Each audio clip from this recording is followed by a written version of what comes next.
നമസ്കാരം. ശബരിമല സ്വർണ്ണക്കൊള്ള വിവാദത്തിൽ പുതിയ വഴിത്തിരിവുകൾ ഉണ്ടായിരിക്കുന്നു. ശബരിമല സ്വർണ്ണക്കൊള്ളയുമായി ബന്ധപ്പെട്ട് അന്തർ സംസ്ഥാന അന്തർദേശീയ ബന്ധങ്ങൾ ആരോപിക്കപ്പെട്ടിരിക്കുന്നതിനാൽ ശബരിമല സ്വർണ്ണക്കൊള്ള കേസ് കേരളത്തിനകത്തുള്ള ഏതെങ്കിലും അന്വേഷണ ഏജൻസികൾ മാത്രം അന്വേഷിച്ചാൽ ഇതിൽ കൃത്യമായ ഒരു പുരോഗതി ഉണ്ടാകില്ല. യഥാർത്ഥ കുറ്റവാളികളെയും കുറ്റവും കണ്ടുപിടിക്കാനാകില്ല എന്ന് തന്നെയാണ് ഇന്റലിജൻസ് ബ്യൂറോ ഇപ്പോൾ റിപ്പോർട്ട് നൽകിയിരിക്കുന്നത്. ശബരിമല സ്വർണ്ണക്കൊള്ളയുമായി ബന്ധപ്പെട്ട് അന്തർ സംസ്ഥാന അന്തർദേശീയ ബന്ധങ്ങൾ ആരോപിക്കപ്പെട്ടിരിക്കുന്നതിനാൽ കേരളത്തിലെ ഒരു അന്വേഷണ ഏജൻസി അന്വേഷിച്ചു കഴിഞ്ഞാൽ ഇതിൽ അധിക ദൂരം മുന്നോട്ട് പോകാൻ കഴിയില്ല എന്ന് തന്നെയാണ് ഇന്റലിജൻസ് ബ്യൂറോ റിപ്പോർട്ട് നൽകിയിരിക്കുന്നത്. ഇന്റലിജൻസ് ബ്യൂറോ മേധാവിക്കാണ് അവർ റിപ്പോർട്ട് നൽകിയിരിക്കുന്നത് എന്ന് പറയുമ്പോൾ ബഹുമാനപ്പെട്ട ഹൈക്കോടതിയുടെ നിർദ്ദേശം തന്നെ ഒരു വേള വന്നിട്ടുണ്ടായിരുന്നു. അതായത് ശബരിമല സ്വർണ്ണക്കൊള്ളയുമായി ബന്ധപ്പെട്ട് അന്തർ സംസ്ഥാന വിഗ്രഹ മോഷ്ടാക്കളുമായി അല്ലെങ്കിൽ അന്തർദേശീയ വിഗ്രഹ മോഷ്ടാക്കളുമായി ശബരിമലയിലെ സ്വർണ്ണക്കൊള്ള ബന്ധിപ്പിക്കാൻ ആകുമോ എന്നുള്ളൊരു സംശയം അല്ലെങ്കിൽ അത്തരത്തിലുള്ള ചില സംശയങ്ങളാണ് കോടതിക്ക് മുന്നിൽ ഇപ്പോൾ ഉരുത്തിരിയുന്നത് എന്നുള്ള ഒരു ഭാഷ്യം കോടതിയുടെ ഭാഗത്തു നിന്നും ഉണ്ടായിരുന്നു. ഇതേ ചുറ്റിപ്പറ്റി തന്നെയാണ് അന്വേഷണം മുന്നോട്ട് പോയത്. ഇന്റലിജൻസ് ബ്യൂറോ ഇക്കാര്യത്തിൽ കാര്യക്ഷമമായ അന്വേഷണം നടത്തുകയും അന്തർദേശീയ അന്തർ സംസ്ഥാന ബന്ധങ്ങൾ ഈ കേസിലുണ്ട് എന്നുള്ളത് കൃത്യമായി മനസ്സിലാക്കിക്കൊണ്ട് തന്നെ ഈ കേസ് CBI പോലുള്ള അന്വേഷണ ഏജൻസികൾ അന്വേഷിക്കണം എന്ന് തന്നെയാണ് ഇപ്പോൾ റിപ്പോർട്ട് നൽകിയിരിക്കുന്നത്. എന്തായാലും ഇത്തരത്തിൽ ഇന്റലിജൻസ് ബ്യൂറോവിന്റെ ഒരു റിപ്പോർട്ട് കിട്ടിയതിനാൽ ആ റിപ്പോർട്ട് സംസ്ഥാന DGP ബഹുമാനപ്പെട്ട ഹൈക്കോടതിക്ക് കൈമാറും എന്ന് തന്നെയാണ് മനസ്സിലാക്കാൻ കഴിയുന്നത്. അങ്ങനെയെങ്കിൽ ശബരിമല സ്വർണ്ണക്കൊള്ള വിവാദം അന്വേഷിക്കുന്നതിന് EDയും വരും, അതുപോലെ തന്നെ CBIയും വരും എന്ന് തന്നെയാണ് മനസ്സിലാക്കാൻ കഴിയുന്നത്.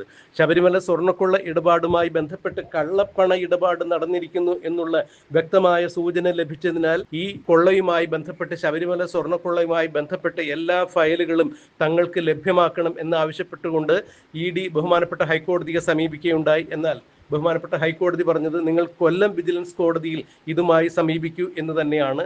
വീണ്ടും ED കൊല്ലം വിജിലൻസ് കോടതിയെ സമീപിക്കുകയും ആദ്യം ഇത് തള്ളുകയും പിന്നീട് EDയുടെ ഹർജി സ്വീകരിച്ച് എല്ലാ ഫയലുകളും EDക്ക് ലഭ്യമാക്കുവാൻ വേണ്ടുള്ള ഉത്തരവ് കൊല്ലം വിജിലൻസ് കോടതിയിൽ നിന്നും ഇറങ്ങുകയുണ്ടായി. ആ ഉത്തരവിൻ പ്രകാരം കൃത്യമായ രേഖകൾ കിട്ടുന്ന മുറയ്ക്ക് ED കേസ് രജിസ്റ്റർ ചെയ്യും എന്ന് തന്നെയാണ് ഇപ്പോൾ മനസ്സിലാക്കാൻ കഴിയുന്നത്. അതിനിടയിലാണ് കൂനിന്മേൽ കുരു എന്ന പോലെ തന്നെ സംസ്ഥാന സർക്കാരിന് ഇപ്പോൾ ഇന്റലിജൻസ് ബ്യൂറോവിന്റെ ഈ റിപ്പോർട്ട് വിനയാകുന്നത്. അക്ഷരാർത്ഥത്തിൽ മുഖ്യമന്ത്രി പിണറായി വിജയൻ, ആഭ്യന്തര വകുപ്പ് മന്ത്രി കൂടിയായ പിണറായി വിജയൻ ഈ കേസിൽ ഇടം ബലം തിരിയാനാവാതെ പെട്ട് നാറി നിൽക്കുന്ന കാഴ്ചയാണ് കാണാൻ കഴിയുന്നത് എന്ന് രാഷ്ട്രീയ നിരീക്ഷകർ ഉൾപ്പെടെയുള്ള ആളുകൾ ചൂണ്ടിക്കാണിക്കുന്നു. ശബരിമല സ്വർണ്ണക്കൊള്ള വിവാദവുമായി ബന്ധപ്പെട്ട് ഇതുവരെ അറസ്റ്റ് ചെയ്യപ്പെട്ടിരിക്കുന്ന ആളുകളിൽ 90% CPIയുടെ സംഘടനാ പ്രവർത്തകരോ CPIയുടെ അതായത് CPIMന്റെ നേതാക്കളോ ആണ് എന്നുള്ളതാണ് എടുത്തു പറയേണ്ട വസ്തുത. CPMനെ അക്ഷരാർത്ഥത്തിൽ വെട്ടിലാക്കുന്നതും ഇത് തന്നെയാണ്.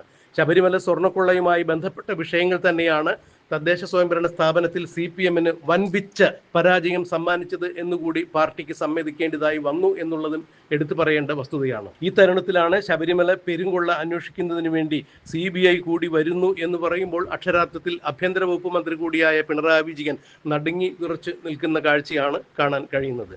2018-19 കാലത്ത് ശബരിമലയിൽ സ്വർണ്ണക്കൊള്ള നടന്നു എന്ന് പറയുമ്പോൾ ഒന്നാം പിണറായി വിജയൻ സർക്കാരിന്റെ കാലത്താണ് ഇത് നടന്നിരിക്കുന്നത്. ഒന്നാം പിണറായി വിജയൻ സർക്കാരിന്റെ കാലത്ത് 2018-19 കാലഘട്ടത്തിൽ ദേവസ്വം വകുപ്പ് മന്ത്രിയായിരുന്ന കടകംപള്ളി സുരേന്ദ്രനെ ശബരിമല സ്വർണ്ണക്കൊള്ളയുമായി ബന്ധപ്പെട്ട് SIT വിളിച്ചു വരുത്തി ചോദ്യം ചെയ്തിരിക്കുന്നു. വീണ്ടും ചോദ്യം ചെയ്യലിന് വേണ്ടി കടകംപള്ളി സുരേന്ദ്രൻ അറിയിപ്പ് കൊടുത്തിരിക്കുന്നു എന്ന് പറയുമ്പോൾ കടകംപള്ളി സുരേന്ദ്രൻ വീണ്ടും സ്പെഷ്യൽ ഇൻവെസ്റ്റിഗേഷൻ ടീമിന് മുൻപിൽ ചോദ്യം ചെയ്യലിന് വേണ്ടി എത്തുമ്പോൾ ആ ചോദ്യം ചെയ്യലിനെ തുടർന്ന് SITയുടെ പതിവ് രീതി അനുസരിച്ച്, അതായത് സ്വർണ്ണക്കൊള്ളയുമായി ബന്ധപ്പെട്ട് ഇതുവരെ നടന്നിരിക്കുന്ന അറസ്റ്റുകളുടെ രീതി പരിശോധിക്കുമ്പോൾ ദീർഘനേരം ചോദ്യം ചെയ്യലിനൊടുവിലാണ് എല്ലാവരെയും അറസ്റ്റ് ചെയ്തിരിക്കുന്നത്. എന്നാൽ കടകംപള്ളി സുരേന്ദ്രനെ വീണ്ടും ചോദ്യം ചെയ്യാൻ വിളിച്ചു വരുത്തുമ്പോൾ തീർച്ചയായും കടകംപള്ളി സുരേന്ദ്രൻ അറസ്റ്റിലാകും എന്ന് തന്നെ നിയമവൃത്തങ്ങളും ചൂണ്ടിക്കാണിക്കുന്നു. ഇതും അക്ഷരാർത്ഥത്തിൽ മുഖ്യമന്ത്രിയെ വെട്ടിലാക്കിയിട്ടുണ്ട്. ഈ തരുണത്തിൽ തന്നെയാണ് ഇന്റലിജൻസ് ബ്യൂറോവിന്റെ റിപ്പോർട്ട് പോയിരിക്കുന്നത്. അതായത് കേരളത്തിലെ അന്വേഷണ ഏജൻസികൾ അന്വേഷിച്ചാൽ അന്തർദേശീയ അന്തർ സംസ്ഥാന ബന്ധങ്ങളുള്ള ശബരിമല സ്വർണ്ണക്കൊള്ളയുമായി ബന്ധപ്പെട്ട ഈ കേസിൽ യാതൊരു തരത്തിലുള്ള പുരോഗതിയും ഉണ്ടാകാൻ സാധ്യതയില്ല എന്ന തരത്തിലുള്ള നിരീക്ഷണവും റിപ്പോർട്ടും ഇന്റലിജൻസ് ബ്യൂറോ കൈമാറിയിരിക്കുന്നത്. എന്തു തന്നെയായാലും മുഖ്യമന്ത്രി പിണറായി വിജയൻ നയിക്കുന്ന സർക്കാരിനെയും വെട്ടിലാക്കിയിരിക്കുന്നു. 3 മാസങ്ങൾക്ക് ശേഷം നടക്കാനിരിക്കുന്ന നിയമസഭാ തെരഞ്ഞെടുപ്പിൽ CPIയുടെ അല്ലെങ്കിൽ CPIMന്റെ വിജയസാധ്യതകളെ ഇത് കാര്യമായി തന്നെ ബാധിക്കും എന്നുള്ളത് മുഖ്യമന്ത്രി പിണറായി വിജയനെ അലോസരപ്പെടുത്തുന്നു എന്നുള്ളതും എടുത്തു പറയേണ്ട വസ്തുത തന്നെയാണ്. ഇതിൽ നിന്നും ഏത് വിധത്തിൽ രക്ഷപ്പെടേണ്ടു എന്ന് യാതൊരു തരത്തിലുള്ള ഒരു ഉത്തരവും കണ്ടെത്താൻ കഴിയാത്ത സാഹചര്യത്തിലാണ് അടൂർ പ്രകാശും ഉണ്ണികൃഷ്ണൻ പോറ്റിയും സോണിയാഗാന്ധിയും ഒരുമിച്ച് നിൽക്കുന്ന ഒരു ചിത്രം പുറത്തു വരുന്നതും ആ ചിത്രത്തെ ചുറ്റിപ്പറ്റി കോൺഗ്രസിന്റെ പാർലമെന്റേറിയനായ അടൂർ പ്രകാശിനും സ്വർണ്ണക്കൊള്ളയിൽ പങ്കുണ്ട് എന്ന തരത്തിൽ മുഖ്യമന്ത്രിയും CPM ക്യാമ്പും ഇപ്പോൾ പ്രചരണ പരിപാടികളുമായി മുന്നോട്ട് ഇറങ്ങിയിരിക്കുന്നത്. കട്ടവനും കളവ് മുതൽ വിറ്റവനും എങ്ങനെയാണ് ഒരുമിച്ച് വരിക എന്ന് തന്നെയാണ് സോണിയാഗാന്ധിയെ ഉണ്ണികൃഷ്ണൻ പോറ്റി കണ്ട സംഭവമായി മുഖ്യമന്ത്രി പിണറായി വിജയൻ വിവരിച്ചത്. അടൂർ പ്രകാശിന് എന്താണ് ഇതിൽ പങ്ക് എന്നുള്ളത് വ്യക്തമാക്കാൻ ഉത്തരവാദിത്തപ്പെട്ട പാർട്ടി എന്ന രീതിയിൽ കോൺഗ്രസിന് ബാധ്യതയുണ്ട് എന്നുകൂടി CPMന്റെ മുഖ്യമന്ത്രിയായ പിണറായി വിജയൻ പറഞ്ഞു വയ്ക്കുമ്പോൾ ഈ കേസിൽ തങ്ങൾക്ക് പിടിച്ചു നിൽക്കാൻ ഒരു പിടിവള്ളിയായിരിക്കുന്നു. നാളിതുവരെയും ശബരിമല സ്വർണ്ണക്കൊള്ളയുമായി ബന്ധപ്പെട്ട് CPMകാർ മാത്രമാണ് പ്രതിക്കൂട്ടിലായിരുന്നതെങ്കിൽ ഇപ്പോൾ കോൺഗ്രസുകാരനായ അടൂർ പ്രകാശിനെ ഉണ്ണികൃഷ്ണൻ പോറ്റിക്കൊപ്പം നിൽക്കുന്ന പടം ചൂണ്ടിക്കാണിച്ചുകൊണ്ട് ഈ കേസിൽ കോൺഗ്രസിനെയും അടൂർ പ്രകാശിനെയും പ്രതിരോധിക്കുവാൻ വേണ്ടി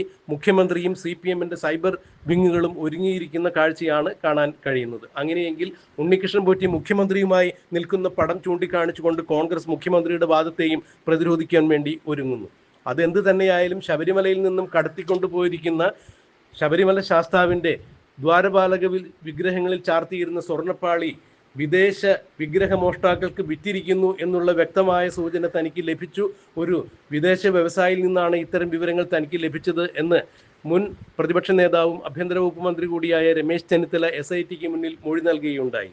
ഇതിന്റെ അടിസ്ഥാനത്തിൽ ശബരിമലയിൽ നിന്ന് മോഷ്ടിക്കപ്പെട്ട ദ്വാരപാലക ശില്പങ്ങളിലെ സ്വർണ്ണപ്പാളികൾ അന്താരാഷ്ട്ര വിപണിയിൽ 500 കോടി രൂപ മുതൽ 1000 കോടി രൂപ വരെ വിലയ്ക്ക് വിറ്റുപോയിരിക്കുന്നു എന്നുള്ള അഭ്യൂഹങ്ങളും പരക്കുമ്പോഴാണ് ഇപ്പോൾ മുഖ്യമന്ത്രി അടൂർ പ്രകാശുമായി ഈ കൊള്ളയെ ബന്ധപ്പെടുത്തുന്നത്. ഇറ്റലിക്കാരിയായ സോണിയാഗാന്ധിക്ക് ഇതിൽ ബന്ധമുണ്ട് എന്ന് പറയുമ്പോൾ അന്താരാഷ്ട്ര തലത്തിൽ തന്നെ വിഗ്രഹമോഷ്ടാക്കൾ ഏറ്റവും കൂടുതലുള്ളത് ഇറ്റലിയിലാണ് എന്നുള്ളതും ഇതിനാക്കം പകരുന്ന തരത്തിൽ തന്നെയാണ് CPM പ്രചരണ പരിപാടികൾ അഴിച്ചുവിടുന്നത്. എന്തിനാണ് സോണിയാഗാന്ധിയെ കാണുന്നതിന് വേണ്ടി അടൂർ പ്രകാശ് ഉണ്ണികൃഷ്ണൻ പോറ്റിയെ കൂട്ടിക്കൊണ്ടുപോയത് എന്നൊരു ചോദ്യം കൂടി ഇപ്പോൾ CPM ഉന്നയിക്കുന്നുണ്ട്. ഇതുപോലെ തന്നെയാണ് എന്തുകൊണ്ടാണ് ഇറ്റലി യാത്ര കടകംപള്ളി സുരേന്ദ്രൻ നടത്തിയത് എന്ന് കോൺഗ്രസ്സുകാർ ചോദിക്കുമ്പോൾ എന്തിനാണ് ഇറ്റലിയിൽ കടകംപള്ളി സുരേന്ദ്രൻ യാത്ര പോയത്, ഉണ്ണികൃഷ്ണൻ പോറ്റിയുമായി വിദേശയാത്രകൾ നടത്തിയത് എന്തിനാണ് ബംഗളൂരുവിൽ ഉണ്ണികൃഷ്ണൻ പോറ്റി ഒരുമിച്ച് കടകംപള്ളി സുരേന്ദ്രൻ യാത്ര പോയത് എന്നുള്ളതെല്ലാം ചോദിക്കുമ്പോൾ CPM അക്ഷരാർത്ഥത്തിൽ പ്രതിരോധത്തിലാകുന്നു. മുഖ്യമന്ത്രിയോട് മാധ്യമങ്ങൾ ഈ ചോദ്യം തന്നെ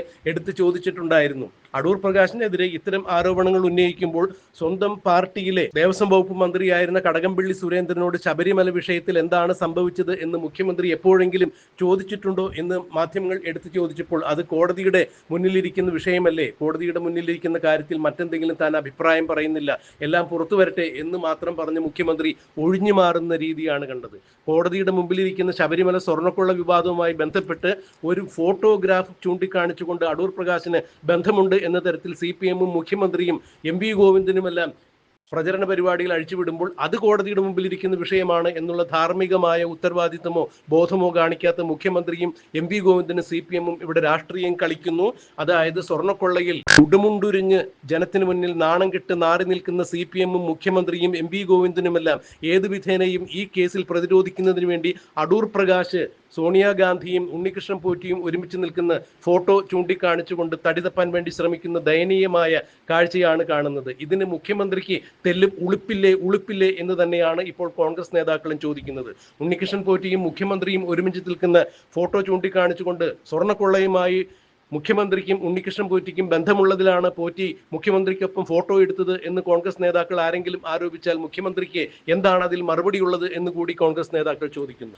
എന്തായാലും അത്തരം കാര്യങ്ങൾക്കൊന്നും CPMന്റെ ഭാഗത്തു നിന്നും യാതൊരു തരത്തിലുള്ള ഉത്തരം വരുന്നില്ല. അഥവാ അത്തരം ഉത്തരങ്ങളെല്ലാം അതെല്ലാം AI നിർമ്മിതമായ ഫോട്ടോ ആണെന്നാണ് MV ഗോവിന്ദൻ അടക്കമുള്ള ആളുകൾ വിശദീകരിക്കുന്നത്.